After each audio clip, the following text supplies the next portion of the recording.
Сегодня 15 ноября 2025 года и 1182 день бега. А мне сегодня в ночь. В ночь идти на работу. Ночная смена. До недавнего времени я перешел на работе на график. День-ночь 48. Так что адаптируюсь теперь уже к новому рабочему графику. До этого я работал 2 дня в день, 2 дня отдыхал. По ночам, конечно, работать тяжеловато. Перед этим-то еще нужно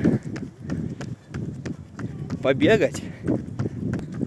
Но я считаю, что человеческие возможности, пусть не безграничные, но очень велики. Так что адаптируюсь. Всем прекрасного времени суток, друзья. Я побежал.